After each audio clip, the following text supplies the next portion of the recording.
All right, here we go. Fourth episode of the War Room. Excited to have a guest on today, Patrick Browder. Thanks for coming on, bud. Appreciate it. Thank you. Obviously, War Room is brought to you by Triple D Promotions, and I am your host, Dustin Woods.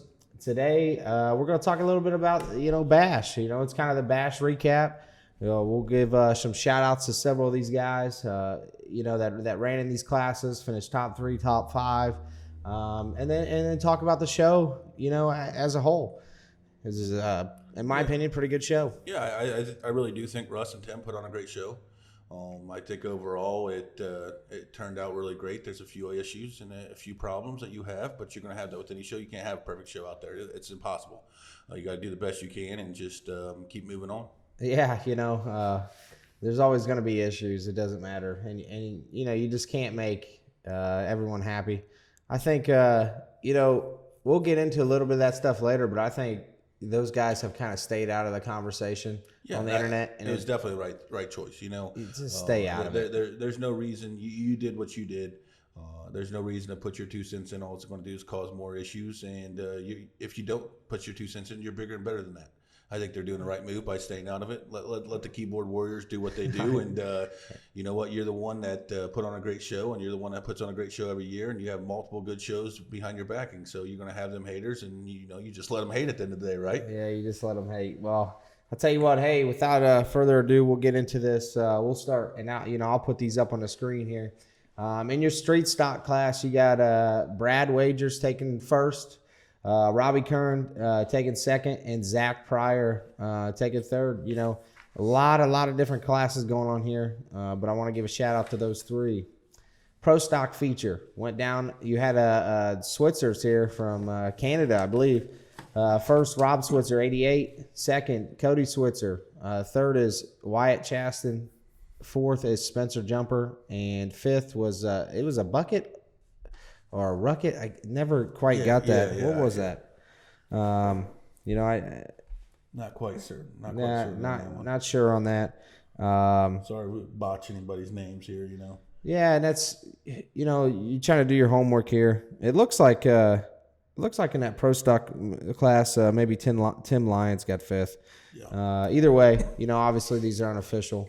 Just us kind of doing our homework and putting things together how they go. You got Casey Peterman in the relic class. I'll tell you what, the relic class was it's fun to watch. It was rocking. It was rocking. The blue 911. I'm not certain of what his name was. That's Tom Dillman. Tom Dillman. What a motor. What a front end on that relic car, right? He was just rocking out there. Unfortunate, catch fire. Looks like maybe possibly training issues or more engine issues than that. But, man, he was doing a great job. He's putting on a hell of a show, and the nose on that car is unbelievable. Well, you don't know what you have with those cars, I don't think. What are they, 50, 60 years old? I think it was... you're talking more than that. We're almost 2020. You're talking 1959 and older. Yeah. So you can put some cars even older than that. Nobody's building them these days. So you don't know what you're getting, and the rules isn't really to build these cars nasty. It's to throw a nasty motor in it and a good rear end and go out there and tear some shit up. And I think that's what they did. They did a hell of a job at that. Could you imagine pulling one of them suckers in the garage and just saying like, wow, we're gonna dissect this? Yeah. I mean, it would be fun. It definitely would be fun. I don't know if I want to be a stocker build. I like to get in there and lay some welding wire down, if you know what I mean. So. It might not be my cup of tea, but I do love watching it. That's for sure. Yeah, it's fun. These older guys out there, they've kind of had a chance to run against some of them like Merc wagons and things like that. But maybe even back in the day, your dad. Yeah. I mean, he ran some older cars. Galaxy 500s. I think 60s was about the oldest he went with a car.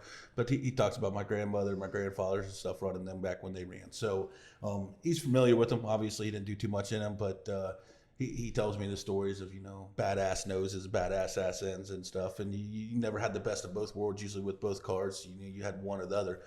So it was really neat on how some of these guys were out there running. And I actually seen some bigger names that usually run the kicker class and the turn back to class actually run that really class this year. Josh Woodward, I don't know if you've seen him out there. Yeah, I did. I got a chance to talk to Josh. Ran in a little bit of troubles. I don't know if it's into troubles or not, but it was kind of neat seeing him out there in a different class. It's not really up his field of valley, I guess, so to speak, but it's still pretty cool to see him out there running. His dad was out there too. I thought, is that 6'10"? Was that his dad? I believe so. No, not 6'10". Dan Patterson was 6'10", right? Dan Patterson. Okay. Or Don Patterson. One of the two. We'll booger a name here and there. I don't know. Of course. But anyways, let's go through that class. We got a first. We got Casey Peterman taking it home. Mike Klinger. Obviously, that's a pretty well-known name. 409 there. Third, Don Patterson. Fourth, Tom Dillman, and fifth, Richard Davis. The Frank the Tank, the Frank the Tank has, I think, I don't know if it's lost some momentum or whatever, but everybody loves to see the hard hits. But when it was the Joker class, when it first came around, the thing was wild. Well, I think it was just something new back then. I think you got to take in consideration back then you were given compensation to a mad dog, and that was something new then. That was edgy. That was front running in the Derby world. And like anything, over time it may mellow out some, but that does not short the class by any means. That class is still a rocking class. It's still a hard hitting class, and it still is a favorite of most of the fans out there. You talk about the fans that come, and that's the class they talk about a lot. And that's a class that they're coming to see because it's nonstop action from start to finish. And there's cars bending that you don't usually see bend the way they bend because of how hard these hits are and how quick they're getting jumped. Well, I say, and then some of those guys, I'm not a big fan of that, but some of these guys are not, running radiators. No, yeah. I mean, they're just looping the system. In the wire class, pro stock class, these guys, none of them with the radiators looping lines, and it's, I don't know. That's not something from where I'm around. We've never done that before, and I don't know if I could take a $7,000, $8,000, $9,000 engine out there with no radiator and said, hey, let me hang it all out there. I don't know if they're putting a lot of money into those motors. Some of them sound pretty good. So they got some money in them. They last quite a while. There was a couple of them guys that were making it down to the money or real close to the money with that, and they were rocking the whole time. So obviously they got something figured out that's working really well for them. And maybe I guess I crack a block or something in one of my big motors. I mean, if maybe I know I'll run it into something like that. Maybe, but real ballsy. I guess the way I feel about that, it. or they got more money than us. Yeah, could be the more money. They got a couple jobs I got to work just to be able to do this crazy ass sport that we do. Exactly. So quick little rundown of the Frank the Tank. You got James Olmick in the 24. You got the 5W20. That's a pretty good number. Andy Chester. And then Tiffany Hahn coming in third there in the Frank the Tank. And the youth, where's the sport? Where's the sport's next top driver? You always got to have a youth class. It's always important to recognize, the youth. And, in the youth, you got Jensen taking it home, Will Jensen. And then you got Kobe Smallwood coming in second there. And David, is it Dady? David Dady? Dady, I believe. I'm not for certain. Coming in third there. One thing on the youth class is I don't know if everybody went out there and watched that youth class. A lot of times that's when people are taking an admission. It's not as action-packed. But I tell you what, these younger kids, they're starting to wheel these cars. I was out there watching it when it was down to 3 or 4 cars, and you would have thought these guys were vets out there on some of the driving that they were doing, some of the hits they were making, strategically putting themselves in positions to make the best shot to not hurt their car and hurt the other guy and potentially win it. I'm really impressed with what these younger generations doing, and I think as long as we keep these youth class out there, this is going to keep that sport living, and maybe in a couple of years you might be seeing Jensen on the top of a kicker class or top of a turn back the clock or something like that. That'd be pretty cool. I actually got a chance to talk to a couple of these youth guys, and with the lack of experience of being in the car, everybody always talks about experience, right? Yeah, of course. Got to have experience, and then you kind of touched on the veteran moves that some of these guys were making, and they said it's all on YouTube, man. We watch YouTube all day long. I might have been in 2 cars, in my life, or helped build a car, or this might be my first show ever. But the fact is that I've watched hundreds and hundreds of YouTube videos and kind of put myself through that. Well, Dustin, I think you got to take it into consideration. Experience can be in many different forms. It doesn't mean just drive seat time. Obviously, that's the best type of experience you can have. But watching it, analyzing it, going to these bigger shows and watching these guys that do it day in and day out, and it's always on the top. You gain a little bit from watching them, and you don't notice it, and you may not realize it when you're out in the car, but you might start making some of the veteran moves just because you've seen it so many times that you are like, okay, I've seen this situation before, and I know what to do. So experience is something that's a word that can mean many different forms out there, and I think that's what people got to take into consideration. It's not just seat time anymore. Yeah, and to get in that, talk a little bit about us. I mean, as I'm getting into the sport, 10, 11 years ago now, obviously, I didn't really know anyone besides, you and your dad that were really derbying. No one in my family really derbied or anything. And, a lot of people had a lot of opinions on, you can't, you got to have seat time. You got to have this. The fact of the matter is the cars that we want to build, you can't build those cars every single weekend. No, of course not. So you got to find that experience somewhere else, and that's kind of where, I talk to like Allen's, and I know Brady and Devin and those guys, and they're watching videos all the time. They're doing their homework. Just this year before the feature, or before the heat, Brady's talking about, man, I don't know. Everybody's nervous when they go out there, but you watch those videos to kind of prepare you. Oh yeah, I don't think if somebody was to tell me that they're ice cold when they run out on that track, before that first hit, I don't know if I could believe them. Nah, I don't know anybody. My dad's been derbying for over 40 years, and he still gets nervous until that first shot is. I've been derbying 16. And until I might act calm, cool, collected when I'm walking out there, or not walking out there, I guess driving out there, sorry. But in my head, I got so many things going through it. And I get the nervous coughs. I don't know if you get anything like that, but I'm kind of like, until that first shot. And then after that, I'm good to go. But it always is nervous, I think. But it's not like a scary nervous. I think it's more of an excitement. You spent the hours in the shop. You spent the time on the car to get it done the way you wanted to do it. And when that flag drops, that's what all matters about all that time. The time away from your family, time away from your kids, the time away from. You said I don't know if it's a scary nervous. I think I'm borderline terrified when I go out really? there. Really? Yeah. It's like that. It's like a sick feeling.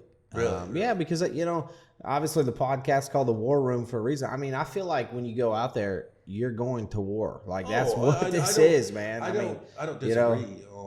I guess the way I look at it, I look at different shows different ways. If I'm going to a county fair show, there's no fear or nothing. I know all the guys there. I've been there enough that, yeah, is there still a little worry? Maybe, but it's more of an excitement. Like I'm about to get it on. I know what I'm going to do. Sometimes I got a little bit too heavy right foot out there when I maybe need to use a little bit of left foot. I've never seen that. Yeah. Of course you haven't. But you go to these bigger shows, and that's different. I know the first time I ran Bash, that's probably the scariest I've ever been going in there, because it wasn't so much, I think, me, it was all my friends, my buddy Mitch and everybody else. They're, oh dude, everybody's top of the line. You're going to go out there. They're going to kill you. And I went out there and sure enough, I did enough to make it to the feature there, but I worked my ass off for it too. But it took that first few shots to say, okay, I'm on the same playing field as the rest of these guys. There's nobody that, is invincible out here. And we're gonna talk a little bit about those kicker cars. There's a couple guys this year that got in kicker cars for the first time. Oh yeah, of course. So I know when you built that first car, I think Mitch and I, that was pretty much your build, right? Yeah. I don't think we helped you too much on that, and that was pretty much your build.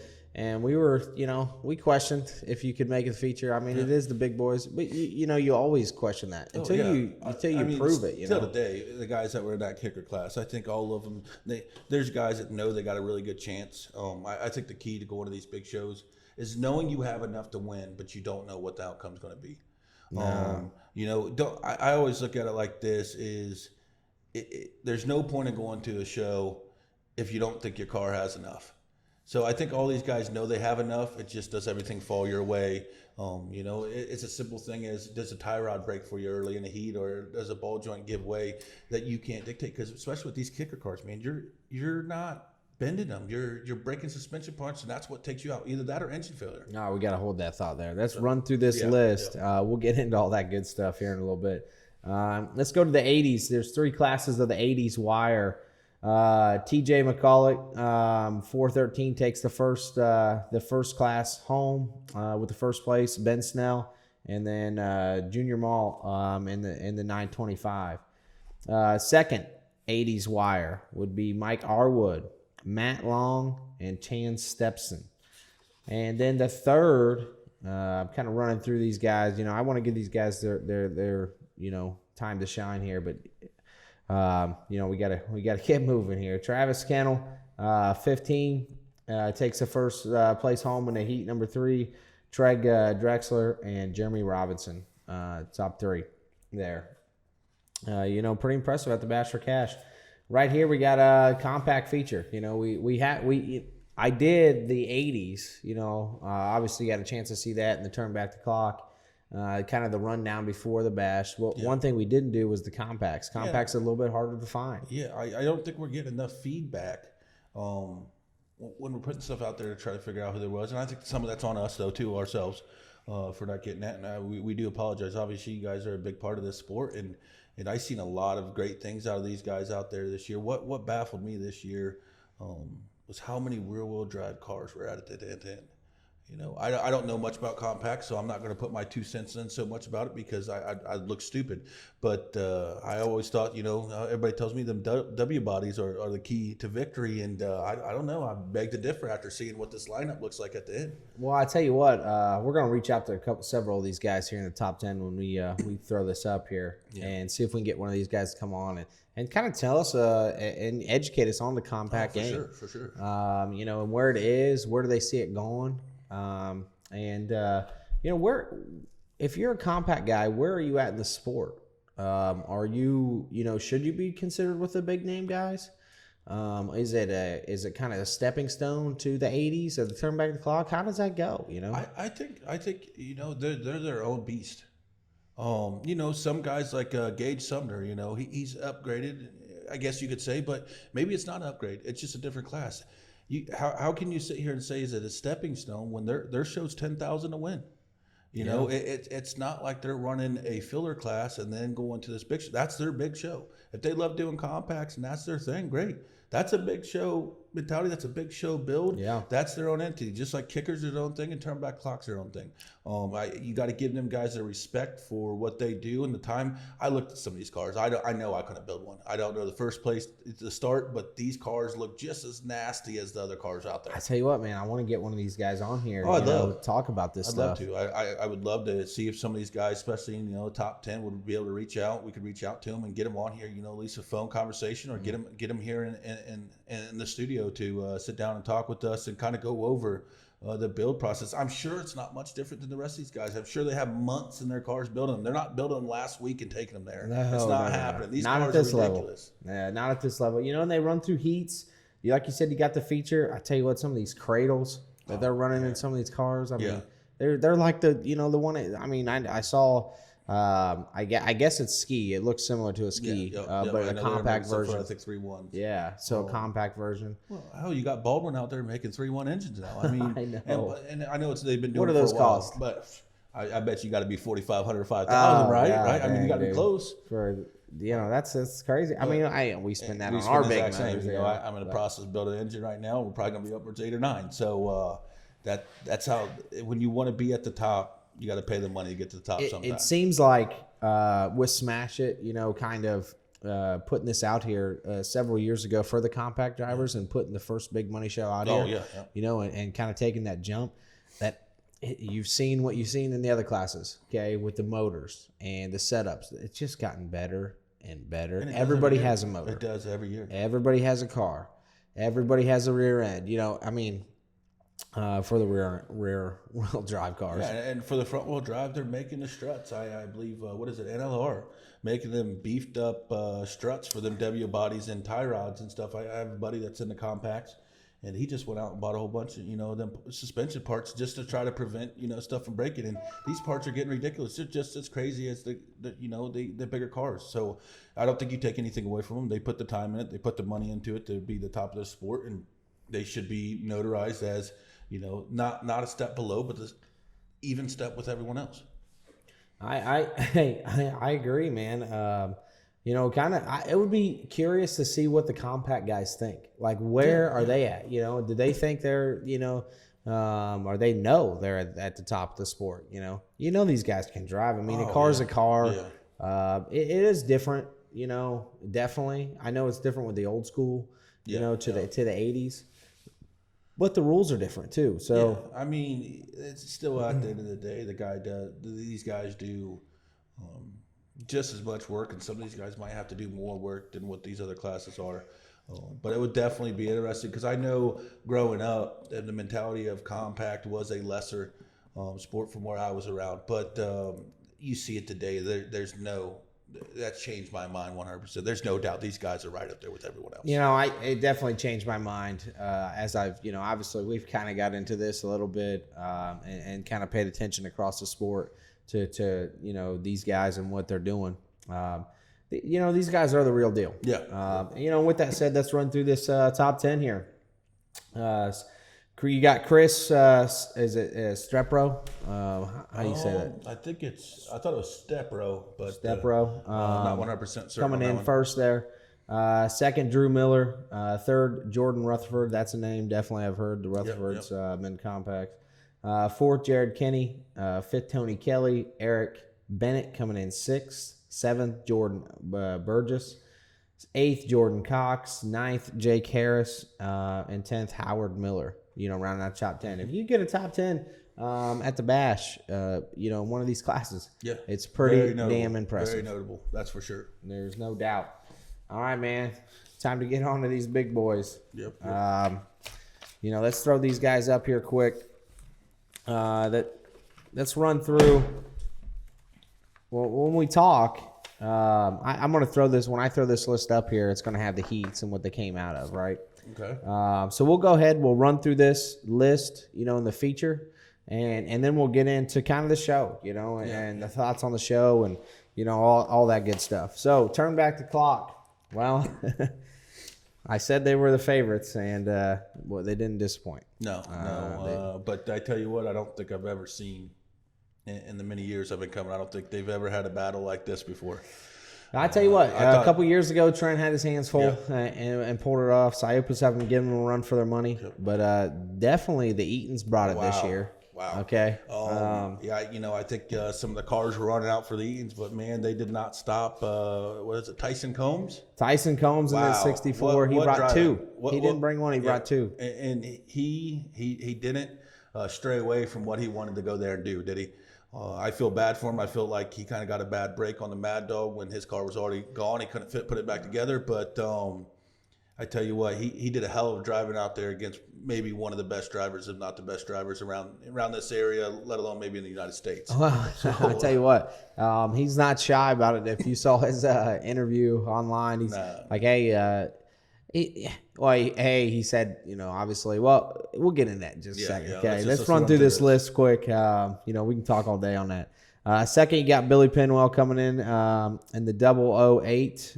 Jeff Heinen third. Bubba Eaton fourth. Trace Braun fifth. Mike Lovejoy sixth. Josh Braun seventh. Eighth is Jeremy Heinen.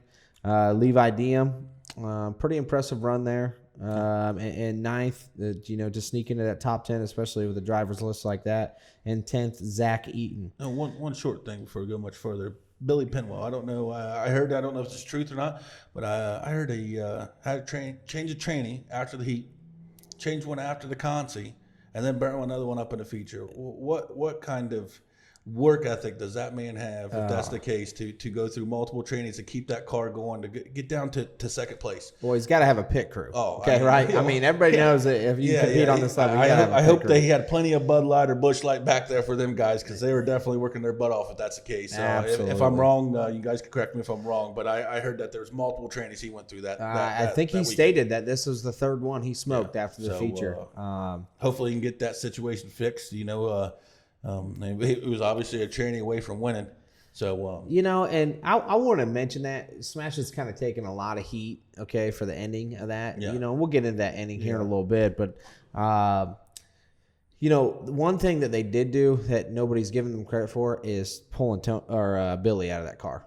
Yeah. Okay. Yeah. He had to come out of the car. That thing was. Yeah. Everybody knows, and it's a scary, scary moment when that thing starts filling up with smoke like that to the point where you can't see or breathe. He don't want to come out of the car. Well, just look at a couple heats before that. Didn't we have a trainee explode just a couple heats before that, or maybe correct me if I'm wrong, but was it the relic class with that? We had several fires over the weekend. I mean, there was some that was really close to being something really bad. So I mean, you got to make that judgment call. Yeah, and it was absolutely not worth somebody getting hurt. 100% the right call. It doesn't matter if it was first and second. It doesn't matter when it was. Obviously, if they pull me out of the car, I'm going to be pissed at that point, too. But when you look back through it and they look back through it, they're going to know that's the right call. Just think that if they let it run out and say that exploded and he caught on fire, you can't come back from third-degree burns and be just all fine. It could have been way worse. I think they had to do what they had to do. It sucks. It does, but that was one good call that I could say that I watched, and there's many other ones, but this was a good call on Smash's crew to do this. It could have been, No, and nobody's. Well, the reason why I wanted to point it out is because everybody always talks about the bad. It's always the bad. It's never good. That was a great call. Yeah. I don't know who made it, who was on the track, who makes those calls, out there, but whoever made that, hats off to you. Yeah. We don't want any fatalities, because you're talking the worst case scenario, that's a fatality, and you can't have that in front of 10,000 fans, however many fans are there. Not even that. What if you got kids there and family there? That's the last thing you want to see is them. I've been in that situation. I watched my father from the stands one year at Mount Pillier. A whole trainee exploded and the whole cockpit was engulfed in flames. And all I do is sit there. And luckily nothing happened to him. He was able to get out fast enough before anything catastrophic could happen. But it could have been much worse. Yeah, and that's a scary moment, especially being a family member. Don't even mess around with that stuff. 11 through 15, there was 15 total in the turn back the clock. Here you got Ladd Hosmer coming in 11th, Tony Penwell, Brian McClung, Kane Johnson, and Jonathan Pinkerton. John was a little odd man out, I think. I think I don't know what it is, but it seemed like everybody picked on him right off the rip. It's unfortunate, but you see it all the time. I mean, that's how it goes. Ladd, I tell you what, that car, that asset of that Ladd Hosmer mobile there, that sedan, or caddy. I don't. What was it? I believe it was a caddy. But was it a caddy? So it was. I mean, it was nasty. He got hung on the wall, so he was going to do some more damage. Well, I think the nastiest accident I seen throughout the whole Derby was Mike Lovejoy. Wow, he knows how to build a sedan, and he knows how to build a sedan better than I think I could ever build one. He used her, and he used her too. I don't think I've ever seen anybody be able to blow a round back wagon apart in about 2 shots. But he showed you how to do it with one sedan. Yeah, and he took a beating for quite a while in the heat. He kept his cool. He drove smart, kept the wheels under it, and he waited for his time to strike. And he did the most damage that I think he could. And so shout out to him. I think he did a great job out there running. Obviously, you might not have been. Might not have enough people on your side, but you build one hell of a car, man. Absolutely. Absolutely. And, obviously we can't talk about the turn back the clock without mentioning what happened with Joey Braun. Yeah. That's our hometown. Yeah. Celina, Ohio. Fortunate for us, obviously we don't have any damage or any major damage. Yeah. Joey did lose his house, and, to come home from a show like this, I mean, I was exhausted. Yeah. And, I didn't even run. Couldn't imagine how those guys were. And then he loses his house the next night. And, Mark Elliott. Yeah, he's always leading the charge, ain't he? He is the man. If you're in the Derby world and you're trying to make Derby a better sport, take notes. This man does everything and anything possible to help out fellow Derby members, help further the sport from promoting or helping promoting doing Well, announcing. He does he's everything. announcing, he's driving. He just won a $10,000 Yeah, show. I mean, the hey, man, I just want to see if I still got yeah, it. Yeah, You know? He just went out there for shits and giggles, right? Yeah. But dude, he does so much, and they get these guys together like Ski Inc. and you have many other. Go through that list as let you me find see. that list. Mark, he's wearing every hat there is to wear in the Demolition Derby world. Need more Mark Elliott's out there. He raised a ton of money with the help of these guys, it's just it's been pretty cool, man. It's pretty cool to watch Mark do his thing and be able to give that much money to Joey. Yeah, and I want to real quick just give a shout out to. I'm not going to be able to go through this whole list, but we'll get it posted on there.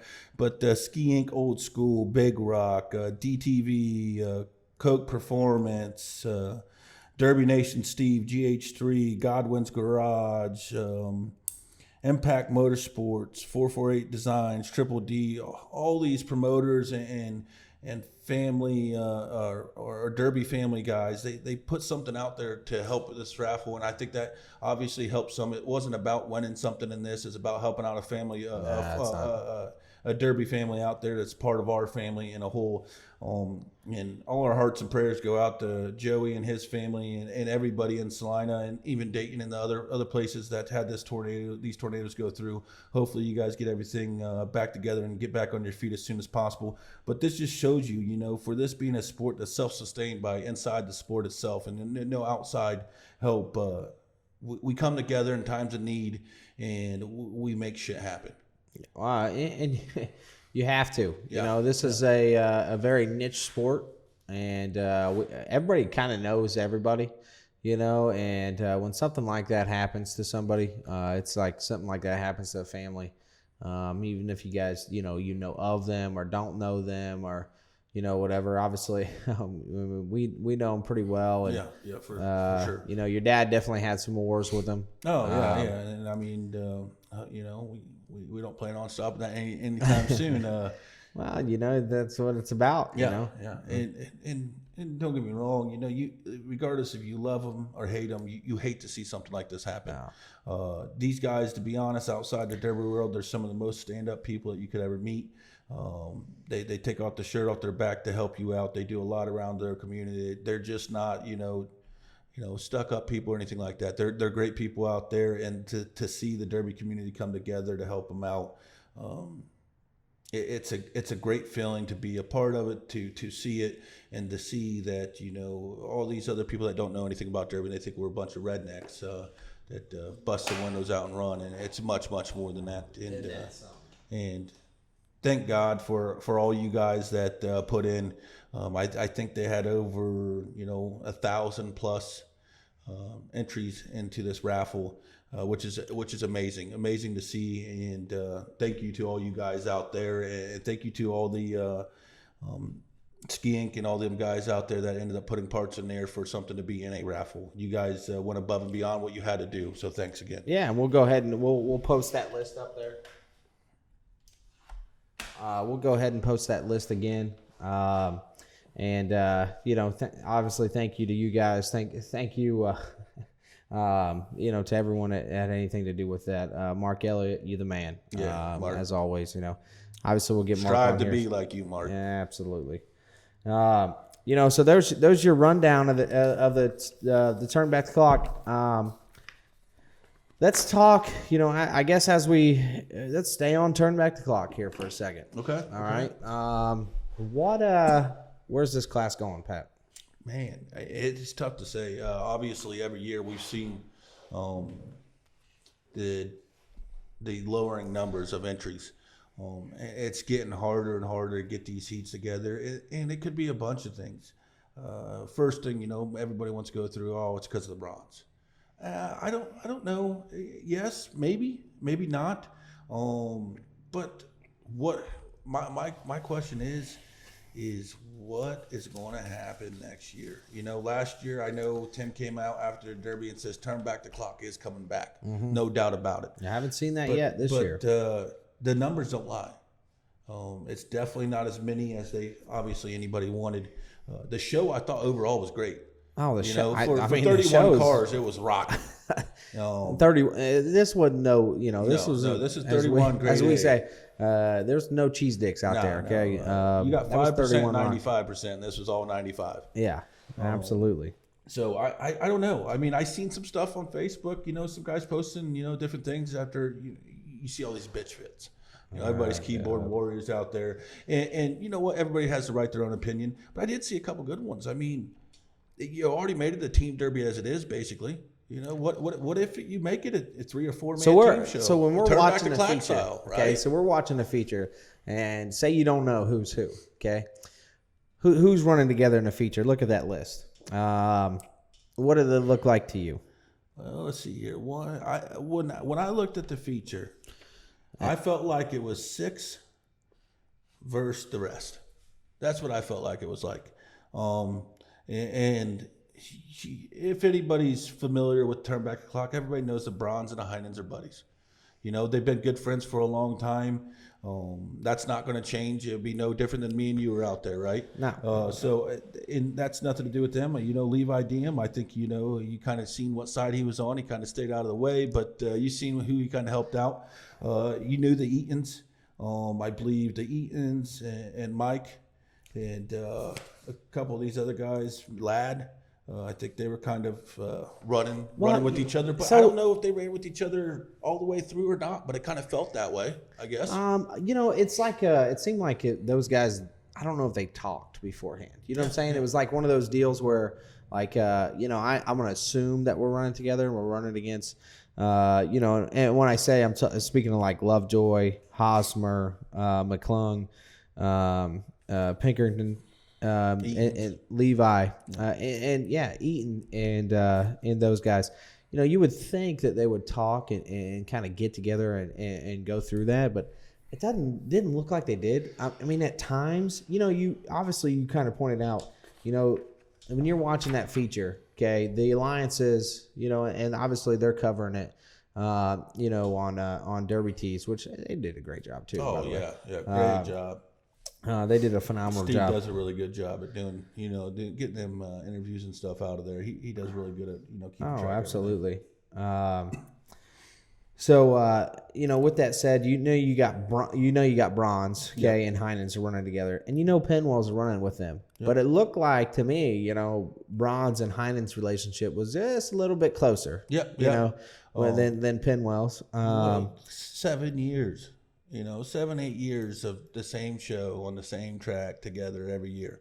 Yeah, I mean, I know of Penwell. I don't know him personally, but I don't think obviously that relationship isn't nearly as long as what the Heinens and the Browns relationship is. But there's always a pecking order, and it may be. Yeah. They just the pecking order looked as it played out. I was telling them how it is. It looked like it played out. It looked like Heinen and Bronze were death till dishonor, and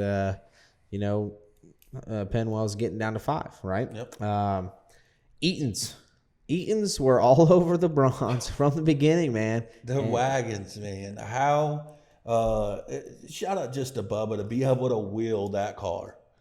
I mean, I don't think I've ever seen an ass end of a wagon be beat that far and just keep on wheeling it. Without sliders, you would not have been around that long, my friend. But there's no the way. motor never missed a beat, and he did what he came there to do. And I felt like he put on a hell of a show, and he wheeled it down a long time.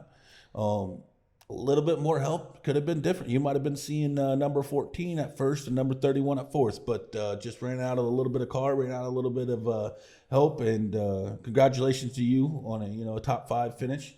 Both you guys did an amazing job out there, and you don't see it very often. You don't see guys say, "Oh, I'm going to go after them," and then stick to the plan.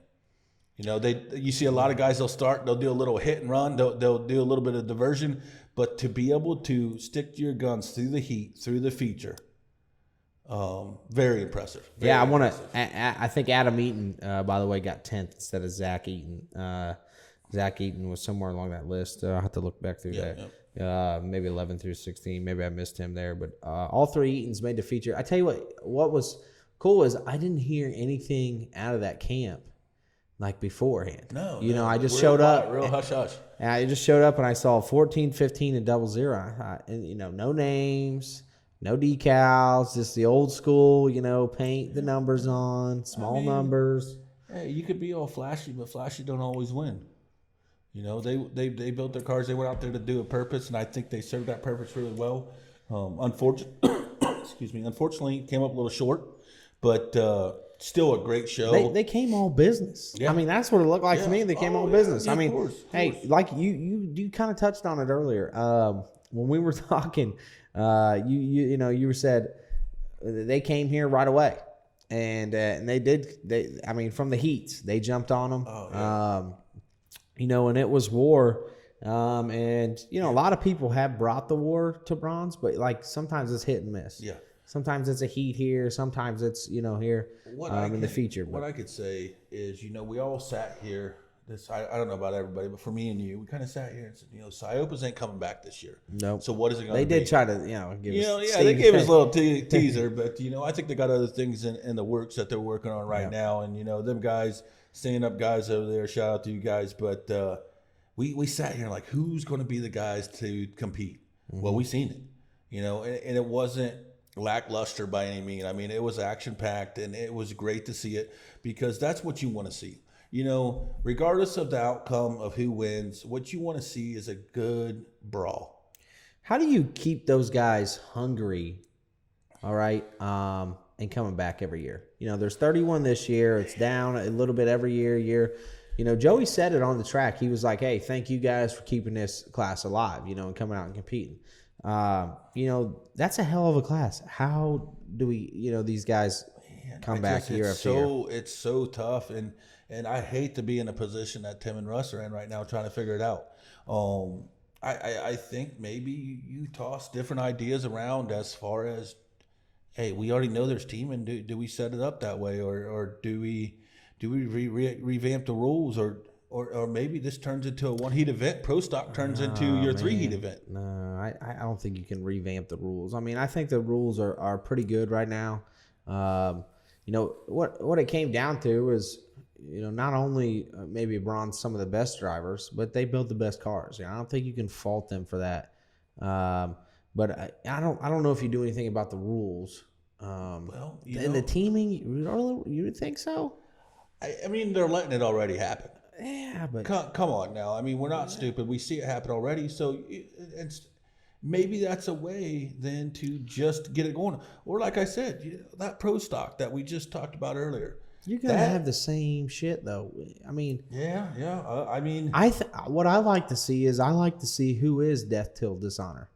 I like to. Everybody's running on teams. Okay, all right. But who's really running on the teams? But by doing that right now, you take the Heinens. Yeah, they might be able to run together so much. But what if the Heinens pick the bronze in the heat? There's no death till dishonor. Who's shutting their car off? Because I can tell you right now that the bronze ain't shutting their cars off. That ain't happening. So, and obviously you have 3 heat and show up. There's a nice team right there. That would be wild. Ciopas, that might be a little bit more of something that's right up their alley of, all right, team aspect. They already got Blizzard Bash and it works great. Well, I mean, why can't you have another style event? Does Bash for Cash turn into a team show, huh? That's I guess that's the question. Yeah. I'll tell you what. Could you imagine seeing Heinens and Bronze going out? Oh man, I would love it. I'd love to see it. Wow. I think there was some factors that stopped that. And I guess since you kind of brought it up, let's hit on that a little bit. Questionable call at the end. Yeah, and I this is the way I kind of look at it. My personal opinion is the guy that's up against the wall, regardless if it's Trent Blond or anybody else, has a broken tie rod. His motor's hotter than shit. Having trouble steering. Heinen's hot. He's been smoking for quite some time, that Derby. Mm-hmm. Do you take that shot and blast him, or do you just hit him and sit back and say, "Come get me"? Because I've seen it time and time again where you take that shot and you take a little shot and you back up and say, "Come and get me." It's for $10,000. Wow, that's okay. I guess the first thing we got to touch on is in the rules, and this is Derbian across the board. Yep. Okay, says you have to make a hard hit every 60 seconds. An aggressive hit. Yes. Okay, an aggressive hit. Right. It seems like when you get down to it, the interpretation of that expands in the official's eyes. Okay. And what I mean by that is it expands to the point where they determine who you hit. Okay. Are you okay with that? Like, are you okay with somebody determining? You don't determine the whole derby, but yet when it gets down to it, when the money's on the line and the decisions have to be made, we are constantly, it seems like, at not just, this show, but all shows, determining who, and it's kind of like you're appealing to the fans and pleasing the fans. We're not there without the fans, right? Yes, of course. But you're not there without the drivers. Is it okay for the officials to determine who you hit? I think in some circumstances, yes. But this is my thing: is you go back to I don't think it can be circumstantial. Hold on. Let's get back to the aggressive hit. And what do you dictate as aggressive hit? Because I could sit there and go through multiple heats where there's certain individuals that they were out there to win it. And we'll go with the one heat classes too. There's certain individuals, they went out there, they went to win it, okay? So you're not going to call them because they're still making contact, right? But then you're going to throw somebody out because they didn't hit somebody as hard as you wanted them to. That's my problem, is if you're not going to call it all the way through the derby, you can't call it at the end when the money's on the line. Regardless of, but it's consistently called that way. It's not this isn't just one derby deal. This is across the board. This isn't just bash for cash. It happens everywhere. I agree. It's everywhere. But if you're going to allow it to happen through the rest of the derby, you got to allow it to happen at the end. And I'm sorry, but if I'm even when the heat's raining down from the fans, like it is, Listen, you know what? The fans have to be a big part of this. But just like NASCAR, just like anything else, if you don't have the drivers, you have no show. So now you're trying to dictate how a driver drives, and you see it more frequently at the end because there's only so many cars left, and that's what everybody talks about. But I'm out there for $11,000. I'm going for the win any way necessary. Now, if that meant that I needed to blow him apart because I knew I didn't have much left and he had a whole lot, yeah, maybe I'm blowing him apart. But if I know he can't hardly steer, his motor's hotter and shit, I'm not blasting him. I'm not. I'm backing up. I'm going to sit in the corner and say, come get me. I made the last shot. It's my show to win. I agree. And you don't know, we've been down there, okay? And you don't know what Jeff is thinking at that point. Well, you don't know what's going on with his car Trent is either. on the wall. He sees that he can't steer. Sometimes you diagnose cars wrong. Yeah. You're wrong. You're like, oh, he can't steer, but then he only has a broken tie rod and he can steer a little bit, right? So he doesn't know that, right? He's not hot yet. Okay, but he's ain't running right. I can promise you that. It was he didn't get on it towards the end. It was a little weird. It was hot, but anyways, you don't know what's going through Trent's head for that matter. Yeah. Trent might say, "Oh, he's hot. He's what I'm saying, Heinen's been steaming forever." Yeah. But if you're Jeff and you're thinking, "All right, I got to get top 2 at the bash." Okay, no matter what happens, I'm getting top 2 is out of the question. He's like, "I got to win this." Right there, his car's looking perfect. Penwell's training's gone. He obviously knows Trent's is having steering issues, and Trent's not doing what normally Trent does. And you've seen it. You've seen it a couple years ago with him and Dave Meyer. Trent will melt that motor down. So there was something a little different. Yeah, something a little different going on there. It definitely was an odd ending. But you don't, like going back to that, you don't know what Jeff is thinking. He's thinking Penwell has 2 minutes on the clock. 3 minutes when that training's gone, right? And it really was that, right? So, in 5 minutes, it's me and Trent, and I got steering, and I got everything that he wants, right? Yep. Is he thinking that? I heard like some things where like he was like, well, I would rather, this and that, with the bronze. He told Tim this way. Like, I don't buy that. I don't know if I buy that stuff. You go back, like you said, death before dishonor. At the same point in time, there's no dishonor when it's down to 2. No, and it's you and me. And a couple years ago, we went through this whole situation out of show, and we did what we had to do for the outcome to be what it was with 1 and 2. I think when he got down there, and we won't know unless we talk to Jeff, and hopefully maybe we can get a shout out with him and sit down and talk with him. Yeah. But I feel like from what I seen in the stands, Jeff was going for the win, and he knew that Trent had to come hit him. And I think he got kind of robbed of that.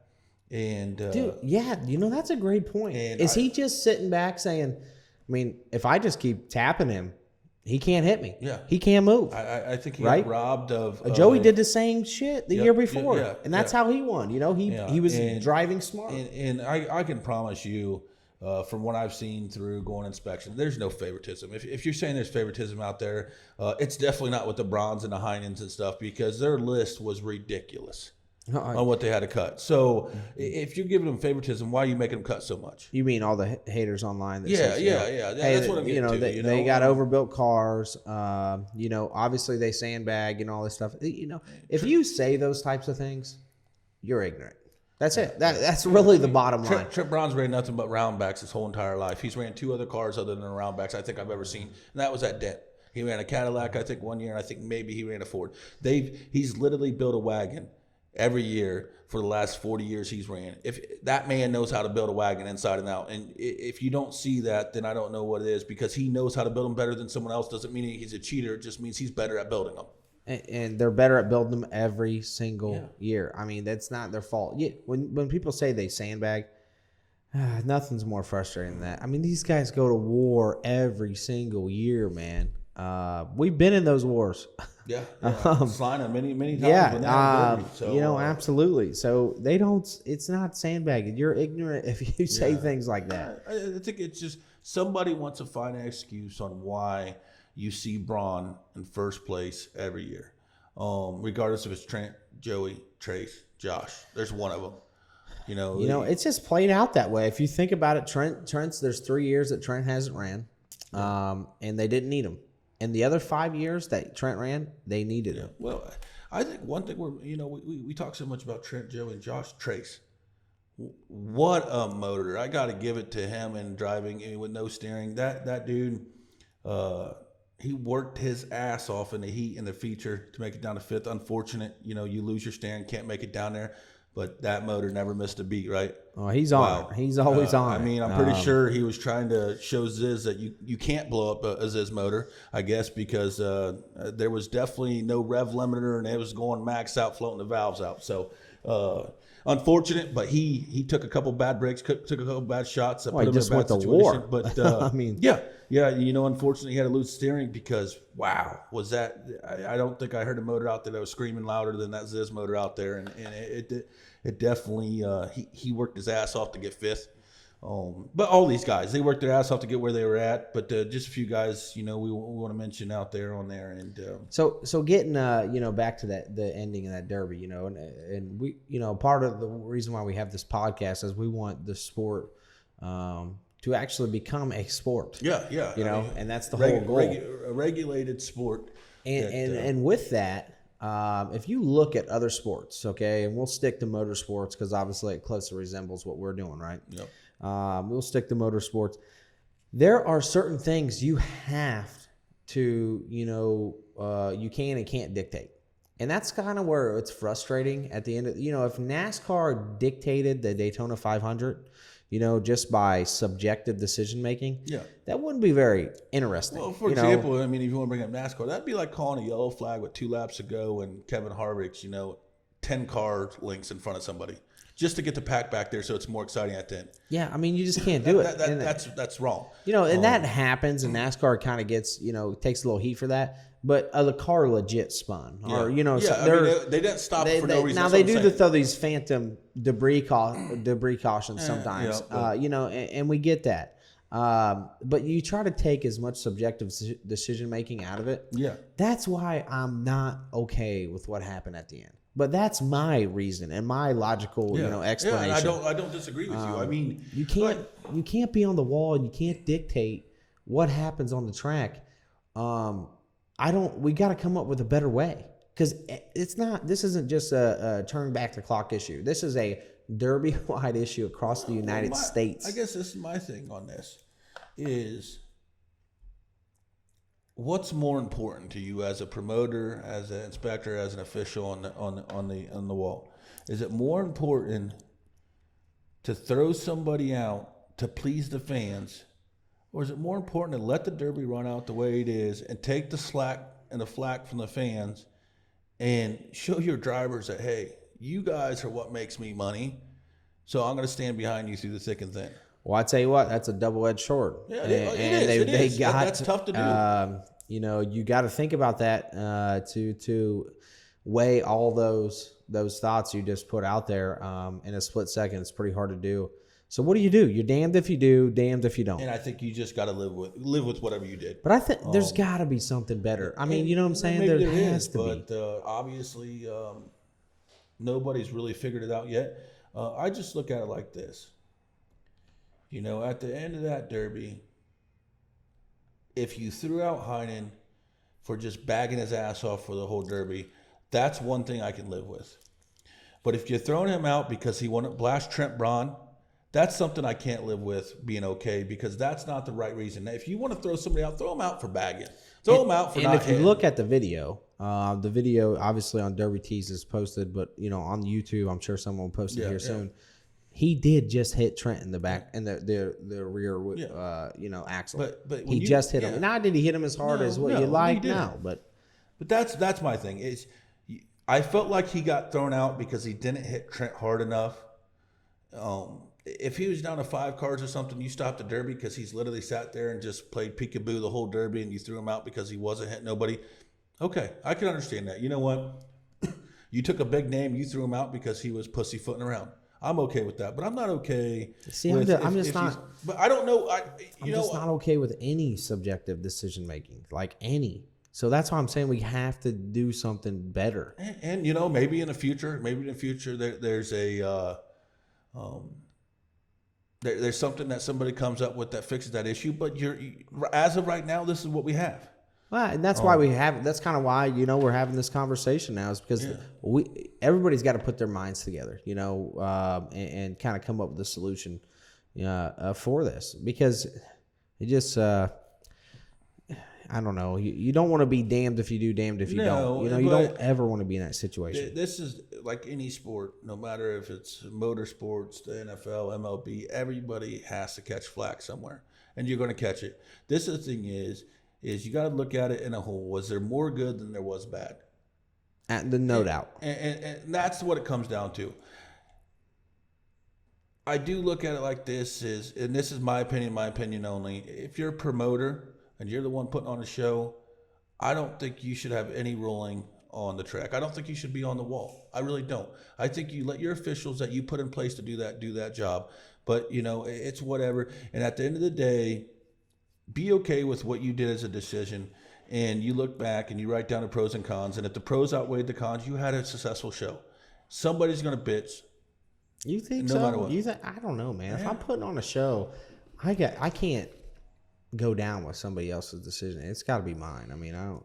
Okay, if you put on a show and you put people in that place to make that decision, that's their decision. You made the decision hiring that person to be in that position. That's a steep road. Okay, there. well, you own a business and you got a manager that makes a call on fixing something that you got to go with what he does. Yeah. Now, owners don't take care of everything. You're right. That's why people's in certain positions. You're right. The problem is when you put yourself in that and you do everything, you're making a judgmental call of yourself instead of letting the guys that's out there the whole time make that call. If the officials want to do it, every single official radio up said, hey, this guy's sandbagging his ass off. Let's get him the fuck out of here. Okay, cool. I'm cool with that. But I felt like the decision wasn't the right decision due to just not aggressive enough hit. But neither nor here or there. It's done and over with. It happened. I just think that you're not going to be able to please everybody regardless of what you're doing in life. You just got to try to do your best you can and move on. My biggest thing with this turn back the clock is what's going to happen next. Well, with that, I think, we talked a little bit about subjective decision making, but hey, one guy we got to bring up, you brought him up earlier, Tyson Combs. Yeah. Okay, I think we got to get Tyson on the podcast. Oh man, I'd love to get him on. Wow. Because he doesn't beat around the bush, man. No, he tells it how it is, and that's what we need. You seem like there's so I many like to people debate scared. with him, man. Yeah. You tell him how it is. I like to debate with him. But so many people are scared to be open about stuff, and I don't think this man is. He went out there with the mission. He tried to deliver, got real close. And the dude can drive, and he drove his ass off. I just felt like he got a bad break by getting a best show or Mad Dog at the end of the heat. They're going to give it to him 15 minutes in where his ass ain't gone, so he has a chance to go out into the feature and do the same thing. Yeah. But you didn't do that, so by not doing that, that's one less guy that you had in the feature because of it. Well, Tyson. Okay, so Tyson, he gets it on with bronze, but it is a 2-on-1 deal in each of the heats. He brought 2 cars. Yeah. How do you feel about bringing multiple cars to a show like this, a show of this caliber? If you got the money to do it, do it. Really? Why not? What would dictate why you can't bring 2 cars? If you're willing to put the time and work in to bring multiple cars to the Derby, why shouldn't you be able to do it? Well, this goes back to when you talk about organizing the sport, right? And you talk about furthering the sport and having an actual sanctioned sport. Look at NASCAR, okay? They bring more than 1 car to the track. They do. Can they pull out their backup car if during the race if they wreck? If you go through qualifying and you fuck something up, ain't you able to pull your backup car? You just got to start at the back of the pack, right? Yeah, you can start at the back of the pack, right? Because you've entered. But you get 1 car. You don't get multiple cars in a race. But you got to look. There's a little bit different platform with Derby than NASCAR. Okay, if you're going to do that, heat's like qualifying. So if you're allowed to change your car after qualifying to run the race, it's basically this. Derby is a completely different beast in that aspect. I don't see that. I think you should be. The heat should punish you, okay, or you should take the outcome of the heat. But it wasn't like he ran the heat and then took a fresh car to the feature. He had to run both cars in the heat. No, but like whatever happens in the heat, I mean, you should. It's kind of like the bronze and Cyprus the previous year. The bronze. They got hurt. Cars. Yeah, but they got hurt. Yeah, but they brought 4 cars. But they brought extra cars. But they had to run all them cars in the heat. I agree. I mean, they took one of their pre-runs from the year before and had to run that in the feature because they junked the 2 fresh ones. But it can't be about that, dude. Okay, so by you saying that, so if I brought a car for turn back clock and I brought a car for the kicker, I only could pick one to run? No. That's 2 different classes, right? It's still at the same event. You're going to have wars and you're going to have battles within the same class. And what I'm saying is when you bring in multiple cars, you're bringing one to do damage, okay? And then you're bringing one to win. Did Tyson Combs do that? And in Tyson's case, he what about the Mad Russian a few years ago? I'm just saying, I'm not okay with it. And that's your opinion, and my opinion's a little bit different on that one. I look at it like this: is if you're willing to put the time and effort in to bring 2 cars and go out there and run both cars, and Tyson Combs ran both cars the same way. Just unfortunately, the second car he didn't run I don't think he got to run as hard as he wanted to. But he didn't go out there and pussyfoot around. He went out there and tried to put on a great show. Hats off to him for sure for doing that. So I don't have no problem with it. Some people might. That's your opinion that you do. I don't. If you got the setups and you got the time and you're willing to do that, I remember. In my opinion, I think you're perfectly fine doing it. But everybody's gonna have a different opinion. I'd love to hear other people's opinions on it. Definitely.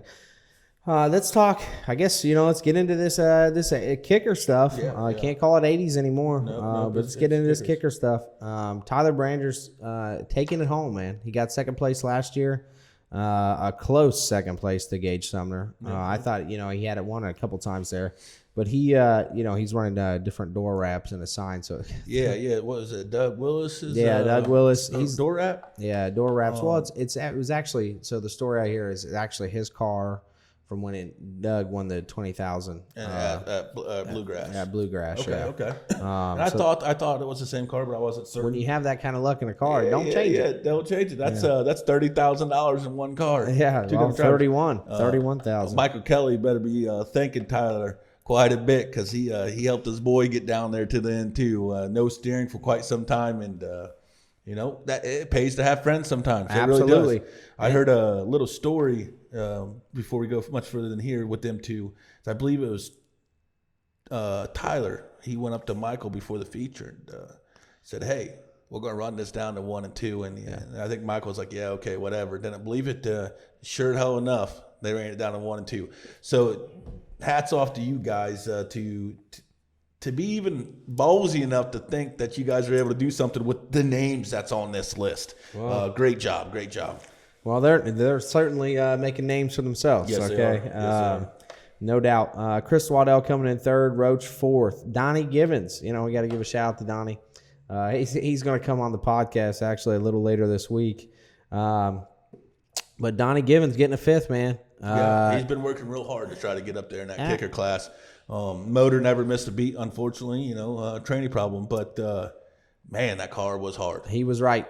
He, what we like to say, he was right. He definitely worked his ass off to get there. Gage Sumner getting stuck there.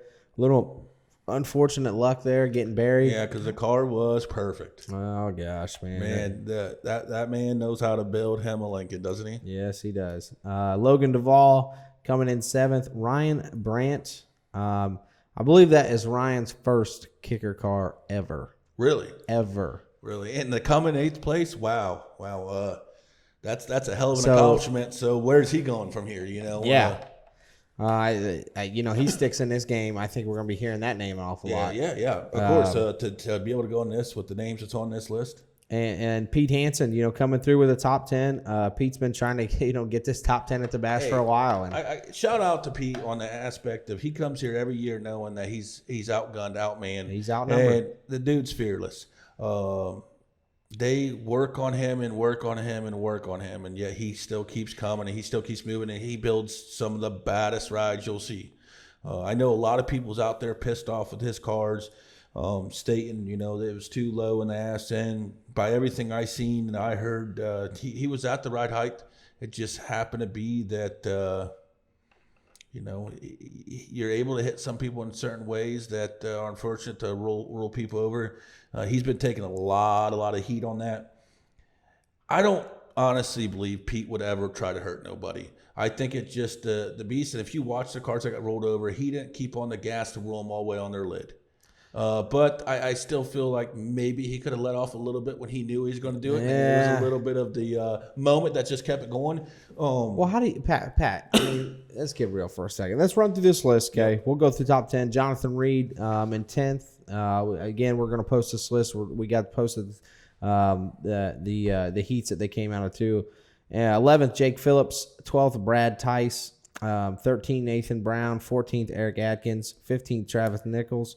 16th is Justin Hartzell. 17th, Chad Drew. And 18th, the raffle car. So, getting back to Pete there, okay? Yeah. And the rules and how you set this up. Pete definitely, I don't know if he has enemies or what. Or are these guys just friends off the track, or they just know they got to beat Pete? I think what it is his reputation follows him. And what I mean by that, I don't think it's a bad reputation. I think, go back to quite a few years ago at Blizzard Bash.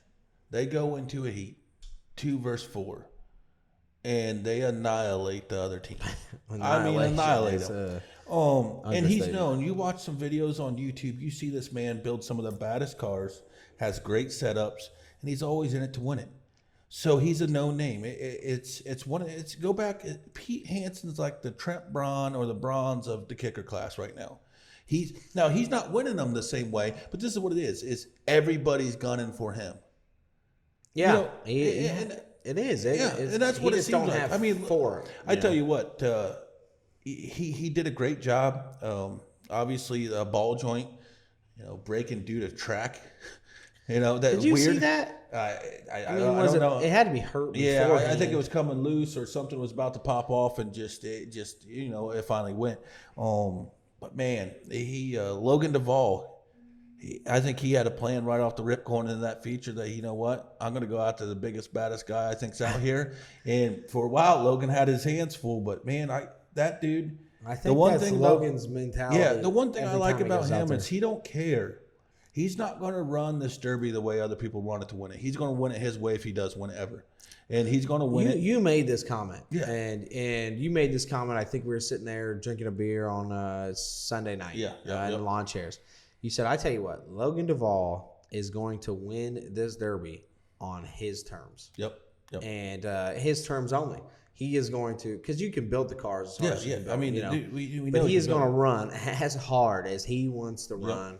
He's going to take whatever shot is given.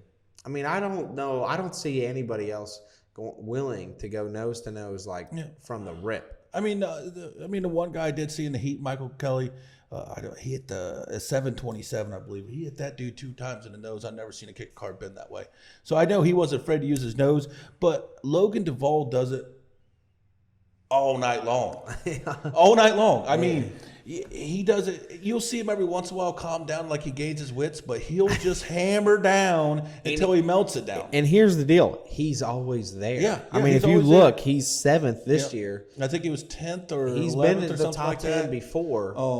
I think he's not far off from being the kicker class winner one day. I just enjoyed being able to see somebody go out there and not be scared of, breaking something, not be scared of blowing a motor up, not be scared of what he brought, because he knew he brought enough. He knew he brought enough to drive the way he wants to drive too. So I think that's really great to see out there. You don't see that very much. Gage Sumner, man, you're a hell of a driver. You do great things. I think you kind of just got yourself in a bad spot down in that one corner for a little bit too long. And then I don't think that really hurt him, but I think he ran into a bad spot on the track. Well, I heard there was a bad spot on the track. I did hear that. But what I mean is he started having to overwork a little bit more than probably what he wanted to at the point in time in the Derby. And maybe that caused some stuff to not what's go Gage his way. running? I hear he's running like a stock 350. Is he running 350? 305? Yeah, it's a 305 out there. What is that thing? I tell you what, it's reliable. Oh, wow. Yeah, absolutely. That's what it is. I mean, no doubt about regardless, that. he might not have the loudest motor out there, but that thing don't stop running. No. So, that's a telltale sign that maybe you don't have to have a $10,000 motor to run this class. You just got to have one that's reliable enough to win this class. There's no doubt about that. Did you see Jake Phillips' car after the heat? I did. Wow. Them boys can work in the back in the field, right? Can't they? They took that Ford wagon. I think it was a Ford wagon, right? Yeah, it was a Ford wagon. They took that Ford wagon and made that thing look nasty before the county. Part of me thinks that he did it on purpose. Part of me thinks that he took that car there because he knew he was going to tuck it after the heat. I think so. Jake, really great guy. It's the first time I've seen guys run wagons since Seth Gibson, man. Yeah. And those things were some bad dudes. And I'm sure you're going to see that car around all summer long. Yeah, there he goes. Jake Phillips going to be running around with that little short ass end. Short ass end, breaking front wheels off, taking first place checks home everywhere probably this summer. Yep. You know how it goes. Brad Tice, he had a really nice car there too. Nathan Brown. What surprises me is Eric Atkins at 14. Something happened to him. Because you don't usually see that. I thought for sure what his car looked like after the heat. He was definitely top runner in my books to win it this year. Obviously, some unfortunate events that stopped him from being there. Yeah, definitely. He was looking good. Tyson, those guys. It was cool to see those guys over here. Yeah. Team America, as they're kind of known. Brad Tyson's kind of like the figurehead of that team. Yeah. Yep. I think he is the captain out there. But he almost puts her in the money here. Yeah. Bringing those caddies. It was neat. I didn't see no front plates on the front of them things. So I hung out with Riggs and Wes Money Break and Kurt Turner all weekend, and Riggs was saying that the plates were on the bottom of the frame. Okay. Tendency of bending down or something on them caddies? Yeah, I'm not sure what he didn't elaborate on that. But you know how hard you run out there. Things tend to go funky. Blizzard true. Bash. So I looked at those, and I didn't see plates on them either. And I was kind of concerned, but I guess they were on the bottom of the frame. Okay. And then, you have Travis Nichols coming in with that 15th. I know they had to do a little bit of work on that ass in his car after the heat. And, man, were they on him. I felt like he was the odd man out in that feature. But he wasn't the first one out. He worked his butt off. And unfortunately, some I think it ran into some steering issues and some other issues that made him come in 15th. But dude did a great job putting his car back together for the feature. Unfortunately, he couldn't get much further down, but I think he did a good job, and obviously you're going to keep seeing that name probably pop up here in the future too. I tell you what, he's definitely a name coming around. Yeah. You make the feature at the Bash. It's always like winning a county fair, right? Yep. A couple things. What do you think of these rules? I got mixed feelings on them. it's almost getting too ridiculous, I think. But at the same point in time, there's a part of me is like, I just want to build a car just to say that I got one of the baddest motherfucking cars out there, you know? So I don't know. You know what's going to break on these cars. You're not going to, well, I'm not going to say you're not, because we obviously seen a couple of noses bend. But for the most part, if you build it right, you're not going to bend the car. You're going to break suspension parts. Either that, melt a motor down, something like that. Is it good for the game that's where we're at? It's got to be. I mean, they keep getting the numbers. I think they only had like 6 more entries this year open or something like that. Well, they had 40 total cars. Oh, they had 40? Yeah, Okay. 40 total cars ran the kicker class. But is it good for the game? Is it good for entertainment that, the only thing you can do is break the wheels off these things? It's not the only thing. I mean, you've seen like in that first heat, there was a lot of junked ass ends after that first heat. So I think it's a kind of like going back with a double-edged sword. I mean, I like the aspect of the cars being built harder, able to drive a little bit harder, but at the same point in time, you lose some of that you see in the wire class and stuff. But these cars ain't meant to be like that. This is a whole another level, and this really lets them guys that love to be in the garage build. Well, yeah, they get the build for sure. So I mean, the way that, I guess when you build these cars like this, right? We know that, you have to take out tires. Yeah. Okay. And a couple people, Pete and Gage took that, that build aspect of this to full advantage. Gage is building these pointies, okay? Yeah. That are straight nasty. And what they do is they're ramping. Yeah, they're taking that point right into the radiator. Yeah, they're not hurting anything because their radiators are above the bumper. With running those, I thought in the past that we may have been like, a little too much pressure on the front of the frames, but with building it the way you're not, with the way you are now, plates and stuff. When we first started running the bash, we wasn't allowed the 3/8 plate all the way in the front. Yeah, exactly. We were chains and kickers and I think 10-inch bumper shocks. Exactly. So now they've kind of taken that and now they're running through radiators. Okay, but is that Gage Sumner's fault that he's ahead of the game? No, I don't think so. I think that's builders, top of the line builders being ahead, at the top of the game, right? If you want to be the best, you got to beat the best. But what happens? Okay, so Pat, next year, what happens when everybody's coming back? Like those ass ends. You act like this is the first year anybody had real low ass ends to do that. It's not. For example, the Allen boys set their cars up pretty close to that too. They did. They just didn't have those, the bumper shocks that, Yeah, but I mean, they were pretty darn close. But or the bumper brackets. And by what I heard, and I don't know if this is true or not, but I heard there was a couple other cars that sat lower than Pete Hansen did. That went in that feature. And there may have, but is that where it's going? You think? This is what's my going only on? complaint. I feel like they should change the bumper height rule a little bit because of the rollover. The ability to roll somebody over is given, way too much slack right now because you could really get hurt by rolling over into one of these cars. But when you're getting rolled over, you can smack your head off a bar, end up getting a concussion, you can have some back problems. Sometimes that's the way you take these cars out. You've seen it. I'm not disputing that. I'm not disputing that at all. I'm just thinking, in my opinion, is obviously you want to rock and show and you want to find out ways to take out people, but you don't want to hurt somebody in the aspect. I know a few years ago I ran a show and I rolled somebody over and I was scared shitless that I hurt his trainee blew up, caught on fire when he was over top on his roof. That was at Paulding a couple years ago.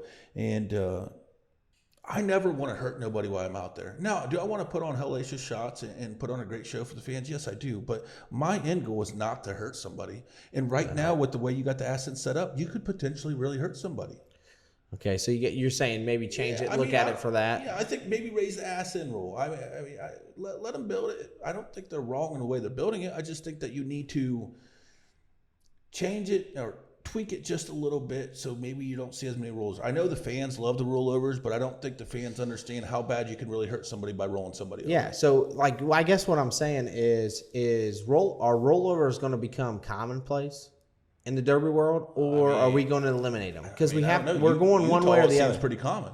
Yeah, and the fans love it. So, But is that you got to take in consideration too, is you're not the one in that car. Listen, you get in NASCAR, you can hit a wall at 190 mile an hour. Yeah. Okay. You get But are in you Derby. intentionally hitting the wall? Well, and you're getting in Derbian, okay, and with the safety advances and all this stuff that we're gradually making, is part of this deal that you're going to get rolled over, or you can get rolled over. Is that something? I think there's an aspect of it. Yeah, you take the potential chance, but right now you're allowing cars to get set up so they can roll them over. Well, I think we're at a crossroads here. So do you allow them to keep doing this, or do you say, hey, you got to set yourself up for potential rollovers? You got to set your cages up. How do you prepare yourself to get rolled over? I mean, obviously, you got to have a good cage, right? Yeah, but it's really with about more setting. cage material adds up to more potential chance of getting hurt. Because all it takes is you rolling over and you smoke your head off that rollover bar, off that side post or something like that. I mean, Because that these can cages are happen getting at so any stupid. hit, I though. understand that.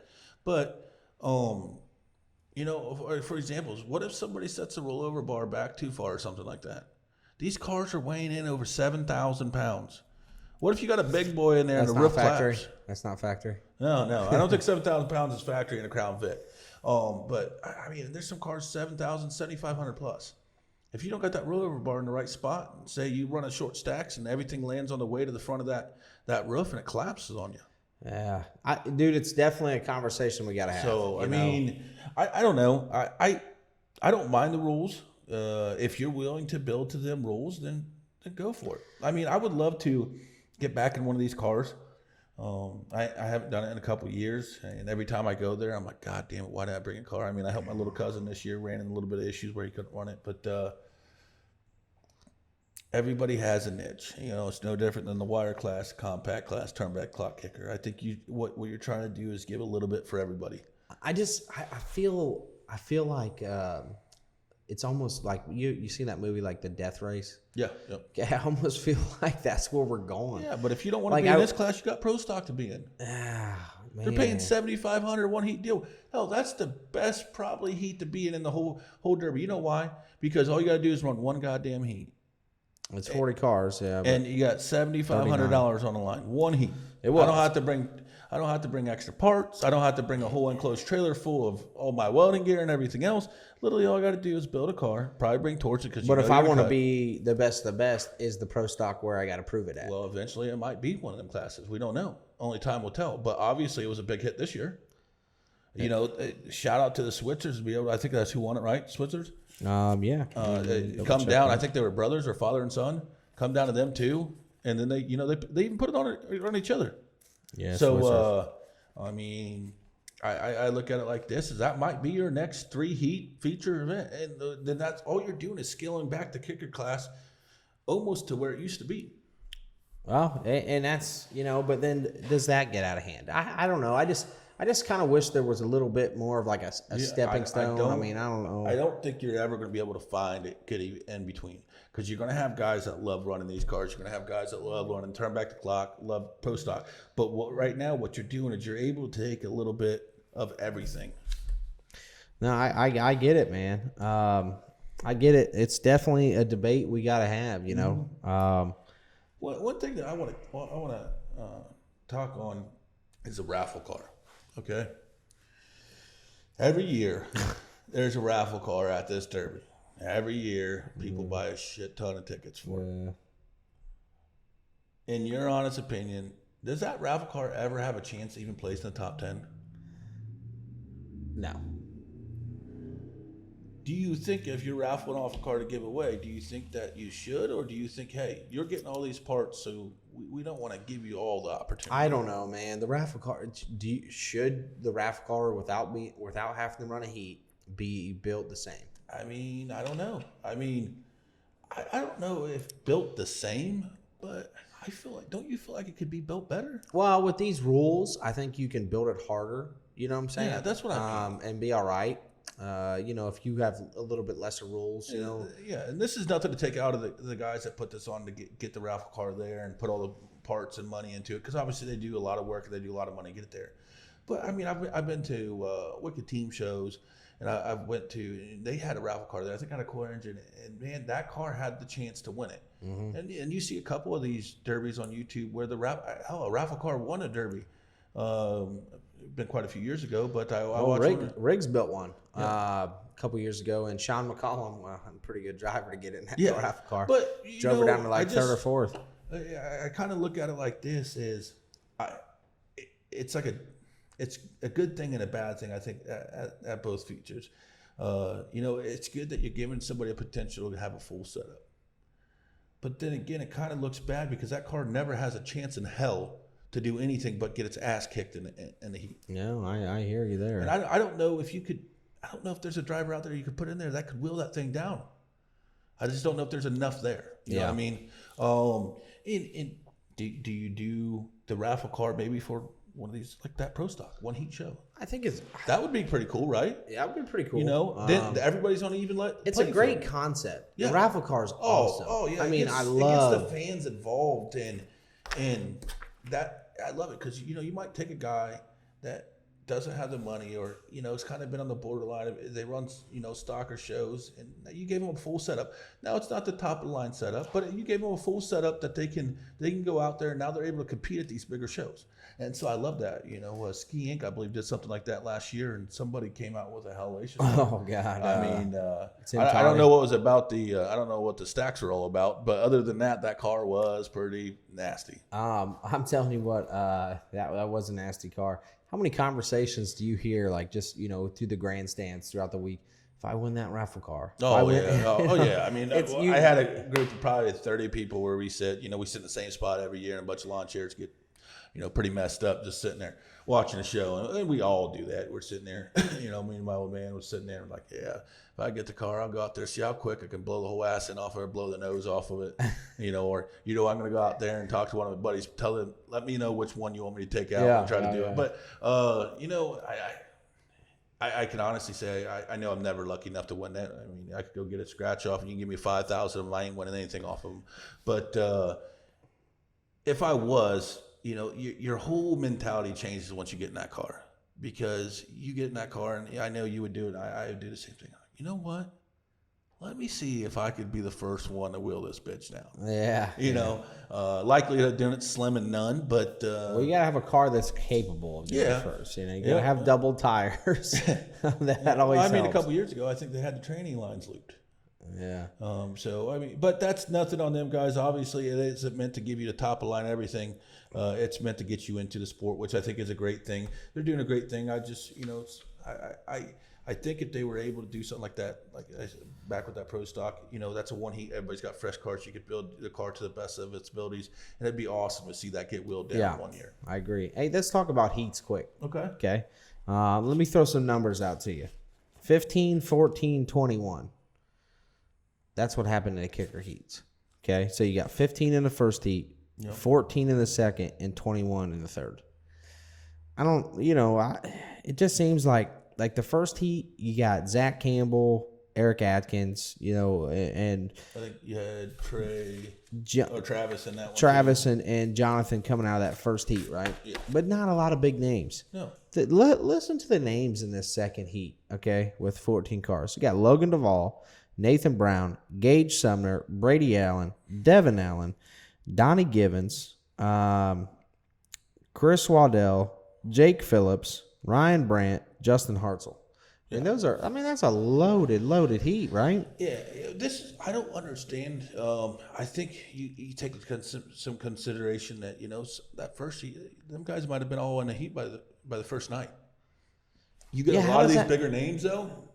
I do it, you do it. Let's wait until the end. Mm-hmm. And it's all a mind game that a driver tries to use on a Spectre. You looked at the same thing every day, all day long. Are you starting to have a little bit of complacency? Okay, and if you do, hey, maybe I get a couple extra things past that I wanted if I came in here Friday morning when you first started inspecting. It's always a game. Yep. So I think that's some of it you got to take in there. But, I mean, yeah, I think to have 14, 15, and 21, I mean, it could have been able to distribute a little bit better. I think the second heat, I don't think I've seen a stacked heat like that in quite some time. You go, like, what I guess what concerns me is like, how do these guys? We know they're running together. You know, the same thing with the turn back clock. We know these guys are running together. How do they draw the same heats every? Well, single this is my year? thing that's crazy is how does brothers always draw the same heat or father and son? I mean, you had What is Josh going and or not Josh. You had John and Chris Averish. They were in the same heat back to back the last 2 years in a row. Yeah. You had Logan and Nathan Brown, which you knew they came together. They were running together. And Gage, just throw Gage in there. You got Allen's. Allen's, they get in the same heat together. I mean, their dad unfortunately gets in the heat by himself on that one, but the boys got both in the same heat. I think this is 2 years in a row for them. You got Waddell and Doodle. Yeah, and Waddell and Doodle getting the same. I mean, is it? I don't know how they're doing a platform or getting the heat set up. Tyler Brangers and Michael Kelly in the same heat. Yeah. Well, and they're running with Atkins. Yeah, I mean, it just seems weird, you know, that all these guys are getting in the same heat. Yeah. Now, you know, listen, I get it that you want to show and you don't want, you know, all these guys beating up each other in the heat, you know, and you want you guys to make it, and you kind of want to start those wars, but, you know, you got Pete Hansen, Brad Tice. I don't know if that's the case. Heat. I think it's almost the opposite. I think I almost feel like they stacked the heat so much because they wanted some of that crap to be junk after the heat. Well, it just didn't work out that way because people had unfortunate events. I guess that's what we're asking. Do they stack the heats or is it a legit draw? I don't know, but look at Waddell. He ended up running into some issues in the heat, unfortunately, and made it through the con scene, was able to get third in the feature. But if Waddell didn't go out, he was in the second heat too, right? Yeah, second heat. Something happened to Doodle. He went out. Think if it was down to 8 or 9 cars of them guys, then what was going to happen? It just happened to be some unfortunate events that stopped that heat from being electrifying. From being Logan, Nathan, Gage, both Allens, Brady Devin, Chris Waddell, Donnie, Doodle. I mean, think about it. Devin got kind of lucky. I think it was Devin got kind of lucky at the end. Breaks a tie rod, and Donnie gets hung up. Is that what happened? I think Donnie got hung up, and Devin had a broken. So if Donnie don't get hung up, Devin's not in the feature. Yeah. You know, and unfortunately, they had some issues where they couldn't run the feature because that could have changed his whole outlook by quite a bit. That changes everything. But, you know, the same with the Averishes. They've been doing really well the last few years and ended up running some issues. I talked to them. The reason why they didn't even come out on counts is they actually ran into some mechanical issues with their tools. Generator took a shit on them. The welder, I guess, wasn't working right, and they finally got to the point, hey, you know, it's a telltale sign that this ain't going to work. Let's just fix that's what happened. That's what I heard. That's what I heard. I mean, I don't know the whole story, and obviously we'll have to get them on sometime to talk to them. But by what I heard is, I think their generator took a shit, and the welder wasn't working right, so they couldn't get the cars fixed the way they wanted to. So, you know, they had to tap out, which isn't always a bad thing. It really isn't. You know, you got a lot of car left there. You could run all summer long. You could potentially put it back together half-assed and went out there and junked it, and now you got this car you spent the last 6 months on. That's a you know, paper holder. Well, yeah. I mean, they'll run it. They'll run it throughout the summer. Oh, yeah, sure, of course. I mean, there's a lot of these guys. That, I mean, I don't think there's really any car that ran that feature that's junk. So, well, yeah, I don't know either. So, what happened with the rollover with Hansen? Chris or John got rolled over? Yeah, Which so one? Chris got rolled over. Okay. I think John obviously got out, said a few choice words to Pete. I think a lot of that's got to do. That's his brother. That's his older brother, and especially being that close to it. Just action, heat. In the heat of the moment. I don't know if anybody's seen after the heat. They went back up to Pete and shook his hand and they talked to him and stuff. Good sportsmanship. But in the heat of the moment, there were some issues, and I don't know if maybe they threw out John because he got out of his car, or if it was that something had kind of broke and they said, "Hey, fuck it." Yeah, we gotta look into that a little bit more. What happened there? Yeah, we'll have to look into that. But hey, man, at that point, at this point, let's wrap this sucker up. You know, episode 4 of the War Room. You know, we finally got a long episode out there to try to go over everything. Hopefully, everybody enjoys it. You know. Hey, it's a bash for cash. You know, like a recap here. Like we said, we're gonna tell it how it is. We're gonna give our opinions. We're not gonna beat around the bush.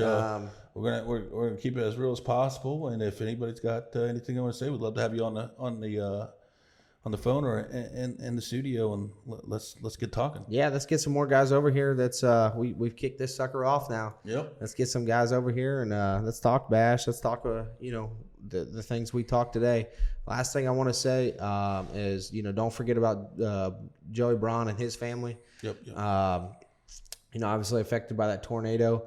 If you're wanting to reach out, donate money or whatever, get a hold of Mark Elliott. I'm sure he can, or get a hold of us, and we'll send you to Mark or Joey. We'll, Yeah, anything to help out the victims that went through that. And it's a tragic thing, and I mean we've had a lot of crazy weather, not just in Celina, but Dayton, all over the Ohio area, and even Indiana. So if there be guys out there that was in something like this, let us know. I mean, Yeah. we want to help. We want to help our debris family out. And So if if you're looking to donate or whatever, I'm sure we can get you pointed in the right direction. yeah, of course. With that. But hey, man, thanks for tuning in. Yep. Episode 4 of the War Room. Yep. Thanks, Pat. Thanks. I didn't realize we were doing it that long. Holy shit! It's 4:30. I'm like an hour late. Turn it off. You gotta be kidding me. It died at some point, or turned off at some point. I don't know how long this went. Only a couple hours. Over almost 2 hours, I think. I got here at 2:30. It's 4:30, dude. That's. I don't know, dude. I'll have to look back through here. Yeah, just let me know. But I'm gonna take a piss. I gotta go. I got 2 hours drive. My kids supposed to go at 6.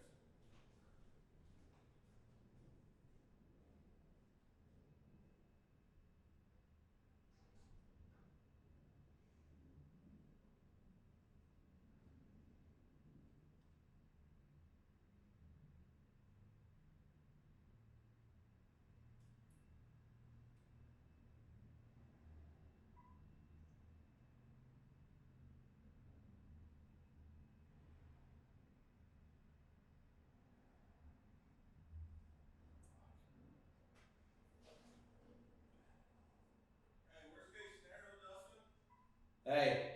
Just the last half of it, you'll have to do with no video. You know what I'm saying? Yeah, I got the audio. Let me stop this audio. So listen, I got